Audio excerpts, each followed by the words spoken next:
평안하셨습니까? 우리가 지난 시간에는 하나님의 형상이 무엇이냐 이걸 이제 살펴보면서 하나님의 형상이라는 것이 뭘 조각해 놓은 그와 같은 의미의 형상은 아니다 이런 얘기를 했습니다. 그리고 하나님의 형상이라고 하는 것이 영적인 아니면 또 도덕적인 그 하나님의 어떤 그 성품을 나타내는 것이다 이렇게 이야기를 하면서 그럼 하나님의 성품을 이해하기 위해서 하나님이 영이다라고 하는 그런 사실을 살펴보면서 지난 시간에는 그 사람을 구성하고 있는 그 영과 육과 혼, 또 하나님이 영이고 또 천사도 영이고 그래서 그 영에 대해서 좀 살펴봤습니다. 오늘은 전 시간을 할애해서 성경에서 혼이라고 이야기하는 게 뭔가 이 내용을 한번 살펴보도록 하겠습니다. 우리 한국에는 옛날부터 샤머니즘이 이제 상당히 유행을 하고 또 성경을 번역할 때도 그와 같은 그 샤머니즘적인 그런 요소에 의해서 성경 번역된 그런 부분들이 많다 보니까 혼에 대한 개념이 굉장히 성경적으로 바로 서 있지 못합니다. 그래서 혼 그러면 그게 영이 아니냐 또 이렇게 생각하고 또 영혼으로 이제 생각하는 그런 경우도 있고 그래서 이 혼에 대한 그런 개념을 바로 세울 때 우리가 하나님이 원하시는 그러한 그 히브리적인 또 유대 어떤 그 그리스도인으로서 반드시 이렇게 알아야 될 그런 개념으로 했어요. 혼 이것이 무엇인가를 바로 알게 될 때 하나님께서 주시고자 하셨던 그와 같은 그 의미를 바로 이해할 수가 있을 겁니다. 자, 성경에서 이제 우리가 혼이라고 이야기할 때에는 사람이 영과 육과 혼으로 구성이 되어 있다 이렇게 이야기할 때 사람을 구성하는 세 가지 요소 중에 하나 그런 의미로서의 혼도 있고 또 여러분과 제가 성경을 가서 특별히 구약 성경을 가셔서 한번 자세히 살펴볼 것 같으면은 사람 자체를 하나님은 혼이라고 부르신다 그 사실을 알 수가 있습니다.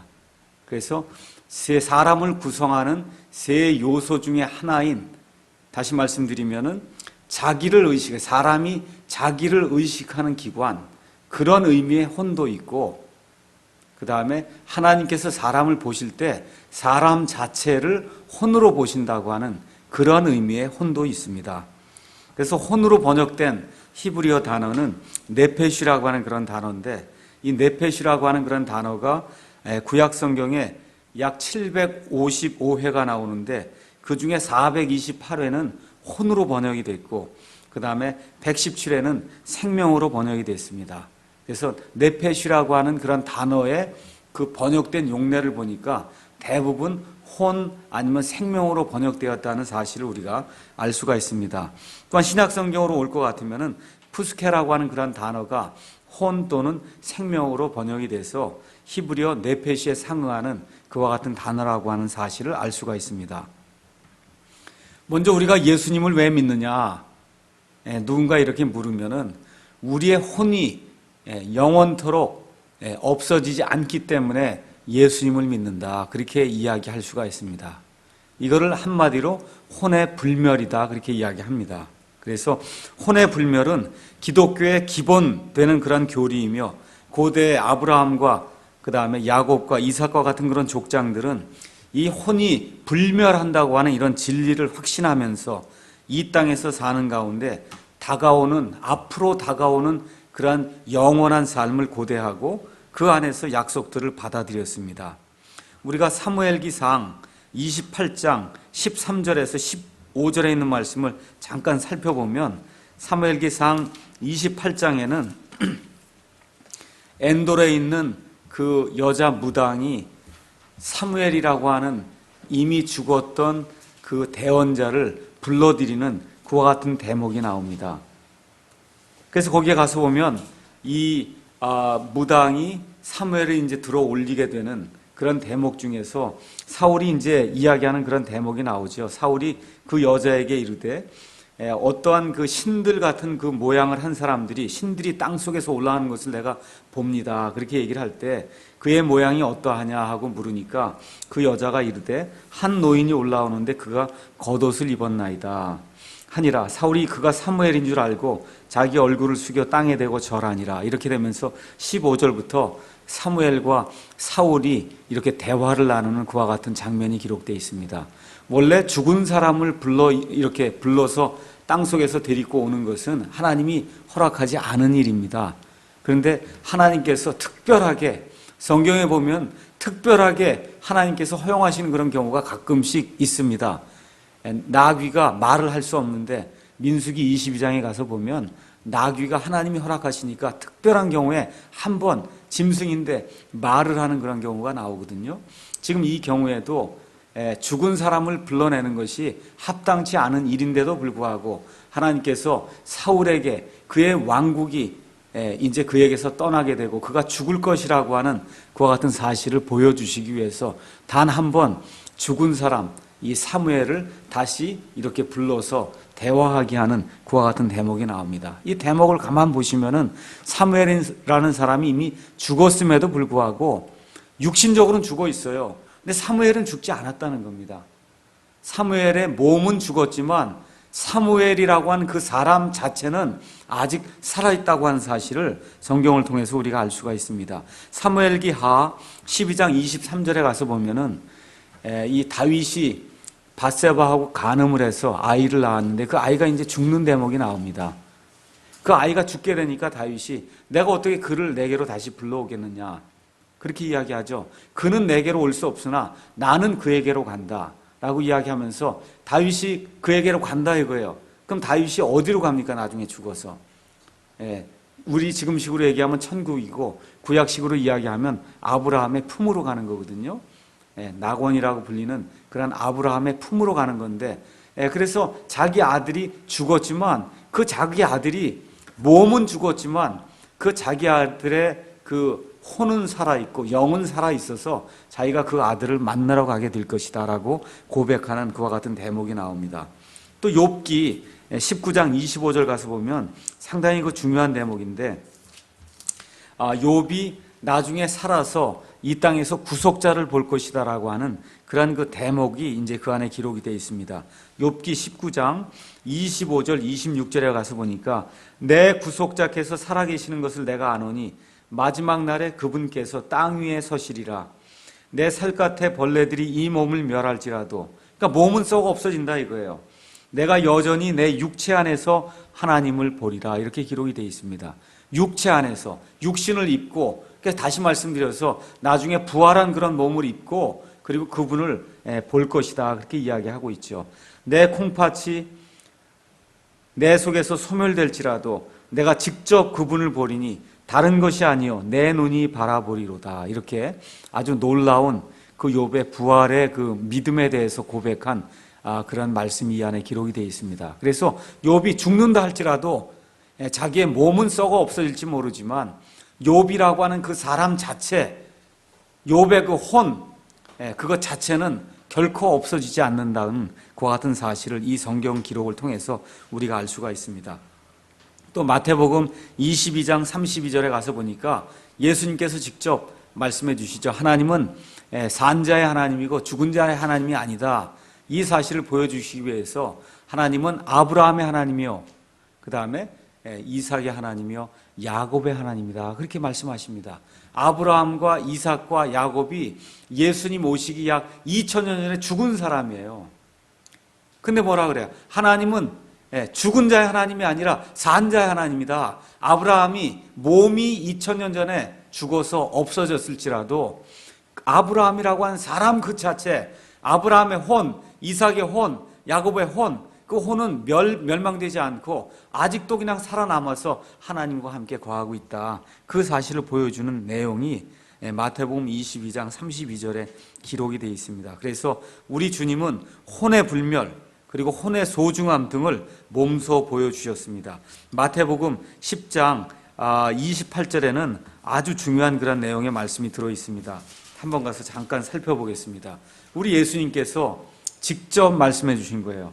마태복음 10장 28절에 가서 보니까 몸은 죽여도 혼은 능히 죽이지 못하는 자들을 두려워하지 말고 오직 혼과 몸을 능히 지옥에서 멸하시는 분을 두려워하라 그렇게 이야기하고 있습니다.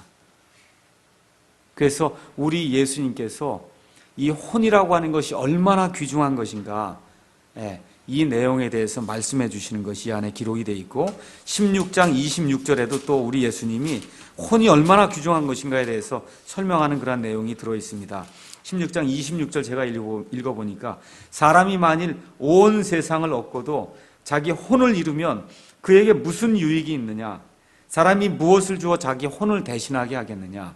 그래서 혼이라고 하는 것이 불멸하기 때문에 이것이 얼마나 소중한가 예수님이 말씀해 주시는 그런 대목이 나와 있습니다. 자, 그래서 성경은 사람에게 생명을 부여하는 부분, 즉 이 혼이라고 하는 것이 사람의 숨 속에 있다고 이제 이야기하고 있고, 그래서 사람이 죽으면 숨과 함께 혼도 사람에게서 떠난다고 성경이 기록하고 있습니다. 창세기 35장 15절에 있는 말씀, 18절에 있는 말씀을 보겠습니다. 창세기 35장 18절에는 이 야곱의 아내였던 라헬이 베냐민을 낳으면서 이제 죽는 그와 같은 대목이 그 안에 기록이 되어 있습니다.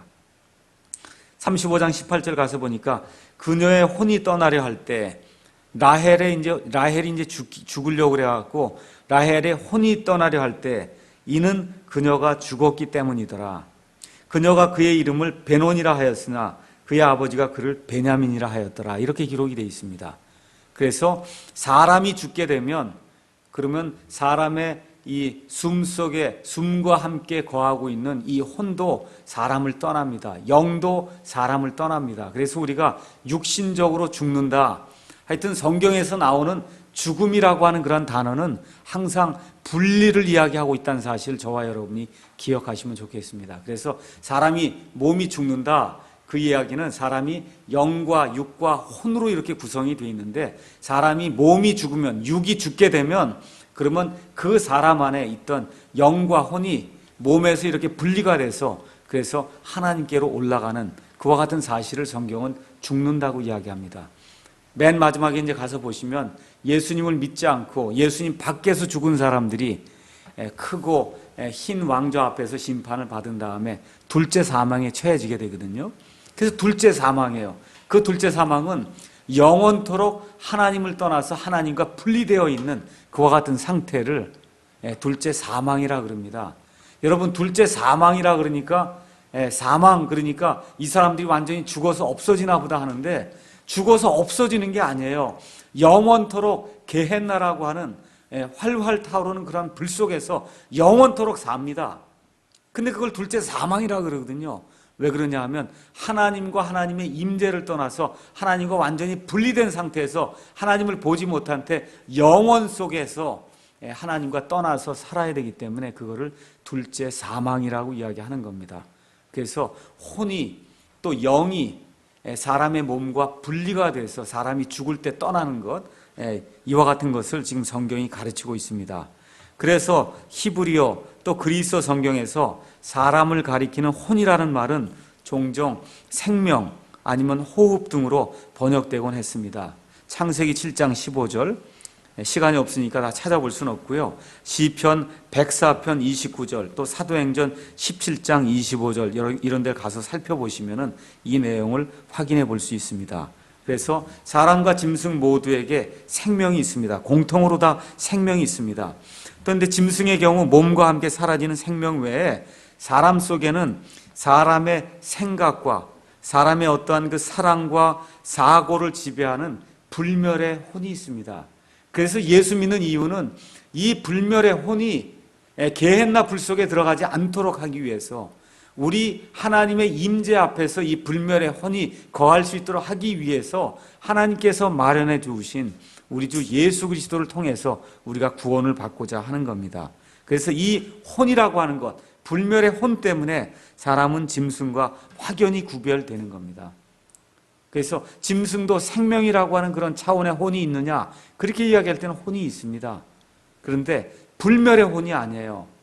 짐승의 영은 전도서 3장에 기록이 되어 있듯이 죽으면 짐승의 영은 밑으로 내려갑니다. 다시 말씀드려서 짐승의 혼은 소멸되고 없어진다, 그 얘기입니다. 바로 이 점 때문에 사람은 하나님과 닮았다, 그렇게 이야기를 할 수가 있습니다.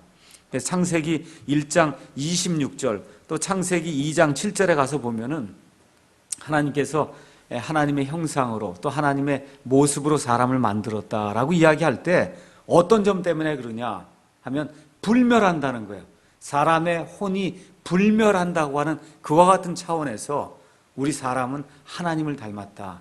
그런 의미에서 하나님의 형상을 따라서 하나님의 모습을 따라서 사람이 지어졌다. 우리가 그렇게 이야기할 수가 있습니다. 그래서 혼은 이렇게 물질적인 그런 내용에 아니면 또 육적인 그런 내용을 담고 있는 것이 아니라 영적인 것입니다. 왜냐하면 사람의 혼이 생각하고 또 사람의 혼이 영원토록 불멸하기 때문입니다. 여러분과 제가 한번 가서 누가복음 16장에 있는 말씀을 잠깐 보겠습니다. 누가복음 16장에 가서 보시면 부자와 나사로의 이야기가 나옵니다. 누가복음 16장 19절에서부터 이제 시작이 되는 말씀, 부자와 나사로 이야기입니다. 이거는 비유가 아니고 실제 있었던 이야기입니다. 여기 가서 보니까 어떤 부자가 있었고 나사로가 있었는데 두 사람이 다 죽는 그런 내용이 나오죠. 그래서 22절에 가서 보니까 그 부자도 죽었고 그 다음에 이제 거지가 죽어서 천사들에 의해 아브라함의 품으로 옮겨지는 그런 내용이 이제 나오게 됩니다. 23절에 가서 보니까 부자가 지옥에서 고통 중에 눈을 들어 멀리 아브라함과 그의 품에 있는 나사로를 보았다. 그렇게 기록하고 있습니다. 지금 부자의 몸은 어디에 있습니까? 부자의 몸은 지금 유대 땅 어느 무덤 속에 지금 들어가 있습니다. 근데 지금 지옥 속에, 음부가 아니라 지옥 속에서 지금 부자가 누구를 봤어요?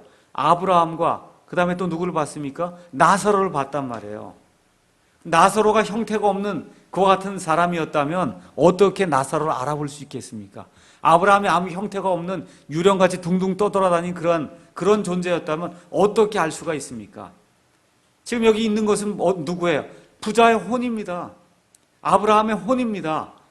또 지금 나사로의 혼입니다. 이 혼이 어떻게 해요? 서로 이야기를 합니다. 또 너무 뜨겁다고 해서 뜨거운 것을 느낍니다. 소리를 지릅니다. 듣기도 합니다. 차갑게 내 혀를 좀 차갑게 해달라고 해서 이렇게 감각을 갖고 있다는 그런 사실을 우리가 이 성경 구절을 통해서 알 수가 있습니다. 그래서 이런 것들을 통해서 혼이라고 하는 것, 이것이 불멸한다고 하는 그런 사실을 우리가 알 수가 있습니다. 그래서 예수 믿는 가장 큰 이유 중에 하나는 나중에 우리가 이와 같은 지옥불 속에 들어가서 이렇게 부자처럼 물 한 방울 찍어달라고 이렇게 애타게 탄원하는 이와 같은 신세가 되지 않기 위해서 하나님이 마련해 놓으신 하나님의 구원의 그 약속을 우리가 믿고 그리고 우리의 구원자 예수 그리스도를 우리의 구원자로 영접함으로 말미암아 이와 같은 지옥 형벌을 면할 수 있기 때문에 그래서 영원토록 하나님과 함께 하나님의 임재 속에서 거할 수 있기 때문에 우리가 예수 믿는 겁니다. 고고하게 무슨 철학적인 얘기 그런 것도 할 수 있어요. 예수 믿으면 여러 가지 것이 좋아지고 성품이 좋아지고 이런 거 다 얘기할 수 있어요. 그렇지만 궁극적으로 왜 예수 믿느냐 하면 혼이 불멸하기 때문에 저와 여러분의 이 혼이 불멸하기 때문에 우리의 혼이 지옥불 속에 들어가서 영원토록 타는 그와 같은 고통을 맛보지 않기 위해서 우리가 예수님을 믿는 겁니다.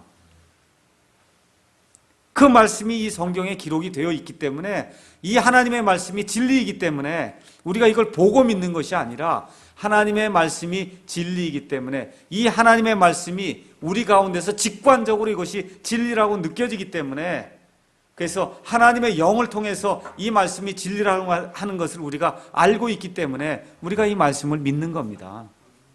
이 말씀을 믿는 거예요. 보는 게 아니고 이 말씀이 진리라고 우리가 믿는 겁니다. 자, 우리가 또 하나 보도록 하겠습니다. 요한계시록 6장 9절 가서 보겠습니다. 요한계시록 6장 9절에 가서 보시면은 요한계시록 6장에는 이제 이 여러 7개의 이제 봉인이 나오는데 그 봉인을 하나하나 이렇게 떼는 그와 같은 대목이 나오죠. 여기 9절에 가서 보면 그분께서 5째 봉인을 여신 뒤에 내가 제단 아래에서 하나님의 말씀과 자기들이 간직한 증언으로 인해 죽임을 당한 자들의 혼들을 보니 혼들을 봤다는 거예요. 뭐를 봤어요? 혼들을 봤단 말이에요. 혼들이 이렇게 형태가 없는 그와 같은 둥둥 떠다니는 그런 유령들이 아니에요. 그 혼들을 봤는데 뭐라 그래요? 혼들이 그들이 큰 음성으로 외쳐 이른단 말이에요. 왜 우리의 원수를 빨리 갚아주지 아니하십니까? 혼들이 지금 보기도 하고 말도 한단 말이죠. 그랬더니 11절 그분께서 그들에게 각각 흰 예복을 주신단 말이에요. 예복을 왜 주세요? 입으라고 주는 거 아닙니까? 그래서 거기는 혼들이 어떤 혼적인 그런 몸을 입고 있으면서 지금 이렇게 부르짖어서 외치기도 하고 옷도 받아서 입기도 하고 듣기도 하고 보기도 하고 이와 같이 혼에 불멸이 있다고 하는 이런 사실을 성경이 우리에게 가르쳐주고 있습니다. 그래서 우리는 이 하나님의 말씀이 진리라고 믿기 때문에 세상에 누가 무엇라고 하든지 누가 조롱을 하든지 상관없이 우리의 목숨을 여기에 건 거 아닙니까? 이 하나님의 말씀에. 하나님은 진실하시되 사람은 다 거짓말쟁이라 할지어다 라는 이 하나님의 말씀에 우리의 목숨을 건 거예요. 그래서 이 하나님의 말씀이 이 사람의 혼은 불멸한다고 이야기하기 때문에 이와 같이 성경을 통해서 이렇게 하나님이 증언해 주시기 때문에 우리는 이 하나님의 말씀을 그대로 믿는 겁니다. 자, 그래서 지금은 사람에게 있는 이와 같은 그 혼에 대해서 우리가 살펴봤습니다. 자, 그러면 이제 두 번째로는 뭘 살펴보려고 하냐 하면 성경에서 많은 경우에 혼은 사람 자체를 혼이라고 부릅니다. 좀 이상하죠? 여기 우리 김영윤 형제님이 계신데 하나님은 김영윤 형제님을 김영윤 혼이라고 부른단 말이에요. 혼. 사람을 혼이라고 불러요. 이게 좀 이상한데 아무리 이상해도 우리가 샤머니즘적으로 이해하시면 안 됩니다. 여기 나와 있는 성경 기록은 하나님께서 히브리 사람들에게 이해할 수 있도록 주셨기 때문에 히브리 사람들이 이해하고 생각하는 대로 하나님의 말씀을 이해해야 됩니다. 그 하나님의 말씀은 히브리 사람들에게 주어졌는데 어떻게 주어졌냐? 혼이 많은 경우에 사람 자체를 가리킨다는 거예요. 한번 가서 읽어보겠습니다. 출애굽기 12장 15절에 있는 말씀 보겠습니다. 출애굽기 12장 15절.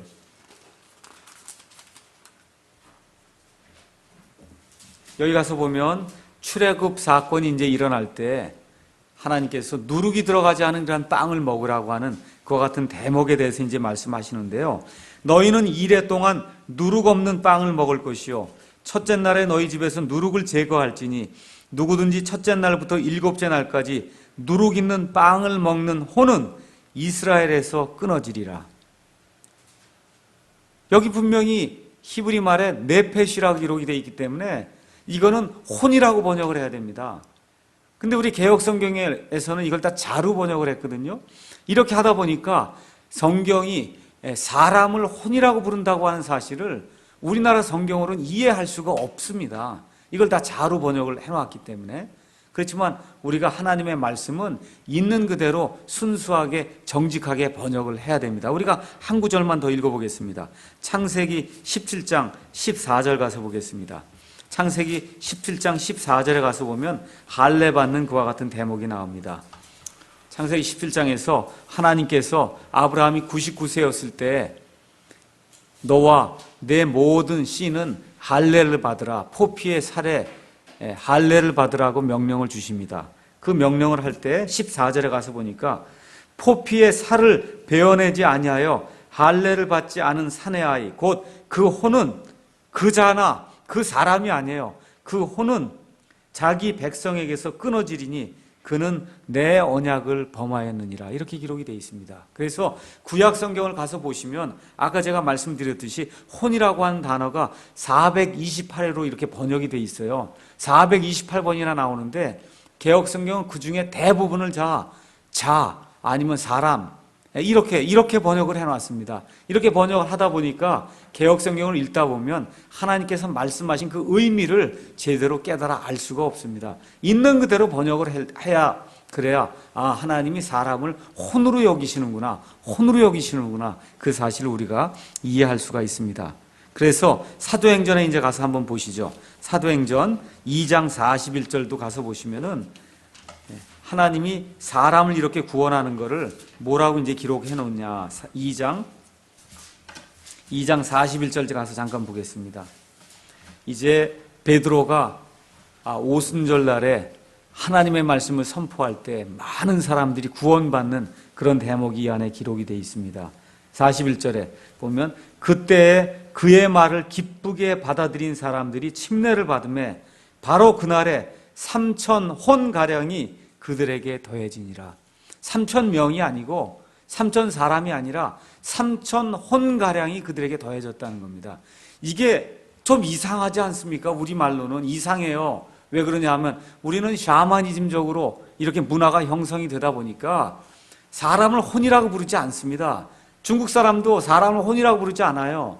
근데 하나님은 이걸 혼이라고 부른단 말이에요.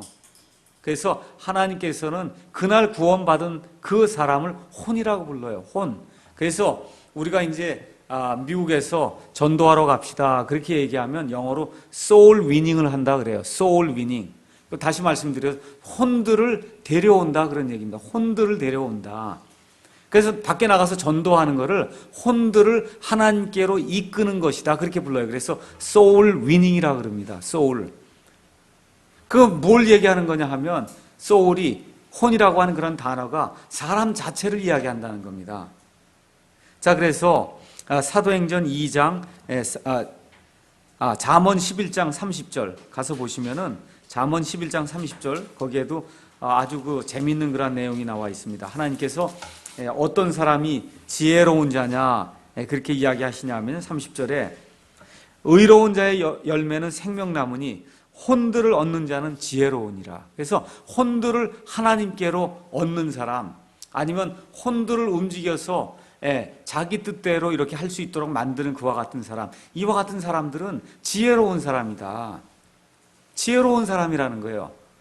그래서 여기도 win이라고 하는 단어를 썼어요. soul winning 할 때, winning 할 때 그거를 이제 win이라고 하는 그런 단어를 썼습니다. 그래서 혼들을 이렇게 데려오는 사람, 혼들을 얻는 사람, 이와 같은 사람들이 지혜로운 사람이다. 그러니까 다시 말씀드려서 우리가 전도 나가든지 아니면 우리가 어떤 사람에게 이게 하나님의 말씀을 전도해서 말씀을 증언해서 그래서 그 사람의 혼을 얻으면은 그 혼을 얻으면 그게 지혜로운 거다. 성경이 지금 그렇게 이야기를 하고 있습니다. 그래서 오늘 혼에 대해서 우리가 공부하면서 혼은 사람이 영과 육과 혼으로 구성이 되어 있다라고 하는 그런 의미의 혼, 사람을 구성하고 있는 한 요소로서의 그런 혼이 있습니다. 그거는 사람의 자신을 의식하는 그런 기관으로서의 어떤 혼이에요. 또 그런 혼이 있고 또 사람 자체를 하나님은 혼이라고 부릅니다. 그래서 성경을 읽을 때 앞뒤 문맥을 이렇게 보면은 그게 사람 자체를 가리키는 혼인지 아니면은 사람의 그 세 가지 요소 중에 하나인 그 혼을 가리키는 것인지 저와 여러분이 분명하게 구분할 수가 있습니다. 그래서 영어 성경에는 혼, 다시 말해 영어로는 soul 아니면 복수로 souls라고 하는 단어가 536회 나옵니다. 근데 기존의 우리말 성경은 히브리서 4장 12절 하나님의 말씀은 권능이 있고 권능이 있다고 얘기하면서 혼과 영을 하나님의 말씀은 나눌 수 있다고 그랬잖아요. 혼과 영을 하나님의 말씀은 나눌 수 있어요. 사람은 그걸 나누기가 어렵습니다. 그러니까 어떻게 해요? 뭉뚱그려서 영혼 그렇게 이야기한단 말이에요. 사람이 이게 좀 나누기가 어렵거든요. 혼과 그 다음에 영을 나누기가 어려우니까 이분법을 써서 사람은 영혼과 몸으로 돼 있다. 대부분의 학교에서 그렇게 가르칩니다. 그렇지만 성경은 그렇게 이야기하지 않아요.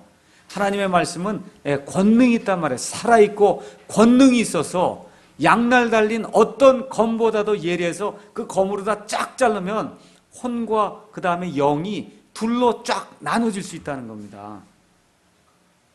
그 내용이 히브리서 4장 12절에 기록이 되어 있고 또 데살로니가전서 5장 23절에 내가 하나님께 기도해서 예수님께서 오실 때까지 너의 온 영과 혼과 몸을 흠없이 보존해 주시기를 원하노라. 거기 가서 보면 사람이 영과 육과 혼 세 개로 구성이 되어 있다는 사실을 분명히 알 수 있지 않습니까?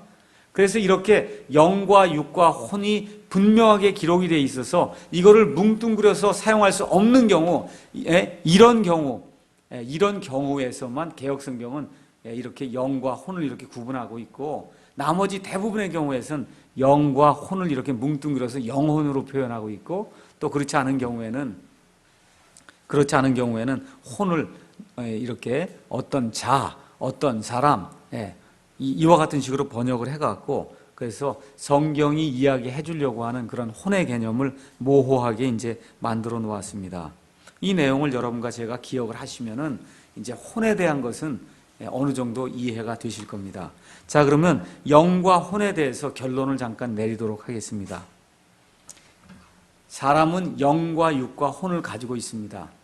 그래서 사람은 절대로 영이 아니고 영을 가지고 있습니다. 이게 중요한 내용이에요. 천사는 영입니다. 천사는 영을 가지고 있는 게 아니라 영이에요. 하나님도 영입니다. 근데 사람은 영을 가지고 있습니다. 영에서 나오고 영을 통해 영구히 지속되는 이 혼 안에 각 사람 개개인의 특성, 그 사람의 성격, 그 자신, 이 모든 것이 들어 있습니다. 그래서 하나님에 의해 혼은 유지되다가 사람이 죽을 때 영이 그분께로 돌아가면 혼이 몸에서 분리되어 영과 함께 몸을 떠난다. 그것이 성경이 이야기하는 혼의 개념입니다. 자, 영과 그 다음에 혼에 대해서 공부를 했기 때문에 이제 잠시 시간을 내서 몸에 대해서 공부를 하고 오늘은 마치도록 하겠습니다. 몸은 뭐 하는 거냐 하면 영과 혼이 거하는 부분입니다. 영과 혼이 거하는 부분이에요. 그래서 뭐를 의식하느냐 하면 이 세상을 의식하고 있습니다. 그래서 이 몸 안에 눈도 있고 귀도 있고 그 다음에 여기 손도 있고 이렇게 이런 걸 통해서 이런 감각들을 통해서 세상을 의식하고 있어요. 자, 그래서 구원받은 자의 몸에는 성령님이 거하십니다. 근데 구원받지 못한 사람은 영이 죽은 상태로 있어요. 이 세상 모든 사람에게는 영이 다 있습니다. 근데 영이 죽어 있다 하는 얘기는 영이 기능을 발휘하지 못한다는 거예요. 영이 기능을 발휘하지 못하면 하나님을 의식할 수가 없습니다. 그런데 이렇게 의식할 수 없는 그런 사람에게 하나님의 말씀이 들어갈 때 그때 믿음이 하나님께로부터 오게 되면 그럼 그 사람이 믿습니다 하고 반응하거든요. 그렇게 반응하는 그 순간에 하나님의 영께서 그 죽어있던 기능을 발휘하지 못하던 그 사람의 영을 탁 하고 치시면은 그럼 그 영이 살아나게 된단 말이에요. 이렇게 이제 살아나게 되면 그때부터 성령님이 그 사람 몸 안에 들어가서 성령님이 그 사람 몸을 성령님의 전으로 삼습니다. 그래서 저와 여러분이 살아계신 하나님의 이러한 성전이 되는 겁니다. 그래서 구약시대에는 이스라엘 예루살렘에 모리아 산에 하나님의 성전이 있었어요. 그래서 하나님의 영이 그 안에 거했습니다. 그래서 구약시대 사람들에게는 하나님의 영이 영원토록 내주하는 그와 같은 일이 생기지 않았습니다. 근데 신약시대 오순절 이후에는 예수님께서 부활하시고 이렇게 하나님의 영께서 이 땅에 내려오셔서 사람을 충만하게 하시는 그와 같은 일이 생긴 그 이후에는 사람 안에 하나님의 영이 영원토록 떠나지 않고 거주하는 그와 같은 일이 생겼습니다. 그래서 고린도전서 6장 19절 가서 보시면 우리 구원받은 사람의 몸에는 성령님이 거하시기 때문에 그 사람의 몸은 성령님의 전이 된다. 그래서 이런 몸은 하나님의 소유입니다. 하나님께서 값을 치르고 어떤 값을 치르셨냐? 하나님의 아들이 죽을 수밖에 없는 그와 같이 엄청난 희생을 하나님이 치르셨어요. 그래서 그 희생을 치르시고 그래서 하나님이 사셨기 때문에 하나님의 소유물입니다. 그래서 이 몸의 모든 지체는 마땅히 우리 몸의 모든 지체, 예수 믿은 그런 사람들의 모든 몸의 지체는 마땅히 의의 도구로 우리가 하나님께 내어드려야 됩니다. 로마서 6장 13절, 19절에 있는 말씀을 참조해 보시기 바랍니다. 자, 그래서 몸은 이렇게 이제 우리가 보면 알겠고요. 또 다른 의미의 몸이 한 두 가지가 나옵니다. 사도 바울은 신약 성도들을 그리스도의 몸이라고 불렀습니다. 에베소서 1장 23절 말씀을 잠깐 보도록 하겠습니다. 에베소서 1장 23절에는 이렇게 이제 기록이 되어 있습니다. 교회는 그분의 몸이니 곧 모든 것 안에서 모든 것을 충만하게 하시는 분의 충만이니라. 교회. 여기 나와 있는 이 교회가 어떤 교회예요? 누구든지 예수 믿고 구원받으면 다 예수님에 속하게 되거든요. 그 예수님에게 속한 그 몸을 이야기하는 거예요. 그래서 어떤 사람들은 이거를 전 우주적인 교회다 그렇게 이야기합니다. 물론 성경에는 전 우주적인 교회, 지역교회, 이런 지역, 전 우주적 이런 내용은 나오지 않습니다. 근데 이 지역교회 안에는 구원받지 못한 사람이 있을 수 있습니다. 여기 저희가 지금 사랑침례교회를 하고 있는데 사랑침례교회 이 회원이 100명이다. 100명이다. 회원은 될 수 있지만 다 구원받았다. 그렇게 이야기할 수는 없거든요. 그래서 지역교회 안에는 구원받지 못한 사람이 있을 수 있기 때문에 지금 여기 나와 있는 건 지역교회가 될 수가 없어요. 예수님의 몸이 돼야 되는 거기 때문에 어떻게 지역교회가 됩니까? 될 수가 없거든요. 어떤 것이 돼야 되냐 하면 예수님의 지체가 된 사람들이 모여있는 그 몸, 그래서 전 우주적인 그 예수님의 몸, 우리가 그렇게 볼 수밖에 없습니다. 그래서 이걸 그리스도의 몸이다 그렇게 이야기하고, 그럼 이 몸은 어떻게 형성이 되느냐? 고린도전서 12장 13절에 가서 보면 성령 침례에 의해서 이 몸이 형성이 된다 그렇게 이야기를 하고 있습니다. 고린도전서 12장 13절, 우리가 유대인이나 이방인이나 매인자나 자유로운 자나 모두 한 성령에 의해 침례를 받아, 성령 침례를 받아 한 몸 안으로 들어왔으며 모두가 마시게 되어 한 성령 안으로 들어왔느니라. 그래서 성령 침례 사역이 있기 전에는 예수 그리스도의 몸이 존재하지 않았습니다. 그래서 오순절날 우리 주 예수님께서 이 성령 침례를 허락하심으로 말미암아 성령님께서 이 땅에 내려오셔서 사람들 가운데 내주하시는 일이 처음 발생하게 되면서 바로 그때로부터 성령 침례 사역이 시작이 돼서 사람이 예수님의 몸 안에 들어갈 수 있는 그러한 놀라운 일이 발생하기 시작했습니다. 이것을 통해서 또 신자가 그리스도와 또 신자끼리 연합을 합니다. 이 몸 안에 한번 생각해 보세요. 예수님이 이 몸의 머리고 저와 여러분이 이 몸의 지체입니다. 지체는 영어로 아주 간단해요. 멤버예요. 멤버. 이것도 멤버고 이것도 멤버고 이것도 멤버, 다 멤버거든요. 손가락도 멤버고 발가락도 멤버고 머리털도 심지어 다 멤버예요. 그렇게 되니까 어떻게 됩니까? 이 몸을 형성하고 있기 때문에 예수님과도 이 멤버가 이렇게 만질 수 있잖아요. 그렇죠? 걸어 다닐 수도 있고 이렇게 하면서 서로 멤버끼리 이렇게 교통할 수도 있고, 멤버하고 이 머리하고 하면 멤버하고 예수님하고도 교통할 수도 있고, 이 몸을 통해서 이와 같은 몸, 전 우주적인 예수님의 교회, 이와 같은 몸을 성경에서는 바디, 몸이라고 또 이야기하기도 합니다. 그래서 로마서 6장 3절에서 4절, 갈라디아서 3장 27절 가서 보시면은 이 몸, 예수 그리스도의 몸된 몸, 이걸 통해서 신자가 그리스도와 또 신자와 신자끼리 서로 연합하고 또 서로 교제할 수가 있습니다. 마지막으로 사도 바울은 본성에 속한 몸이 있고 그 다음에 영에 속한 몸이 있다고 그렇게 이야기합니다. 고린도전서 15장 44절에 그 내용이 나와 있습니다. 고린도전서 15장 44절 제가 읽어보니까 본성에 속한 몸으로 뿌려지고 영에 속한 몸으로 일으켜지나니 본성에 속한 몸이 있고 영에 속한 몸이 있느니라. 저와 여러분이 어머니 뱃속에서 나오게 될 때 다 본성의 몸을 입고 나옵니다. 그런데 나중에 저와 여러분이 휴거받아서 아니면 부활받아서 예수님과 함께 영원히 거하게 될 때는 이 본성의 몸을 갖고는 예수님과 함께 영원히 거할 수 없어요. 이 본성의 몸은 썩을 수밖에 없습니다. 썩어 없어질 수밖에 없어요. 나중에 빌립보서 3장 21절에 하늘에서부터 오는 영화로운 몸을 우리가 입게 됩니다. 그래서 이 천한 몸을 벗어버리고 예수님께서 입혀주시는 영화로운 그와 같은 몸을 입게 될 때 예수님께서 부활하신 이후에 가졌던 그 영광스러운 그 몸, 이렇게 벽도 마음대로 통과할 수 있고 어디든지 가고 싶을 때 갈 수 있고 영원히 소멸되지 않는 그런 몸, 그 몸을 우리가 갖게 됩니다. 그 몸을 영에 속한 몸이다 그렇게 이야기합니다. 이 영에 속한 몸에 속하게 되면, 이 영에 속한 몸을 지니게 되면 그러면 더 이상 자연의 법칙에 지배를 받지 않습니다. 이걸 우리가 연력학적으로는 엔트로피가 보존되는 그런 사회다 그렇게 이야기합니다. 지금 이 세상은 엔트로피가 늘어나는 사회예요.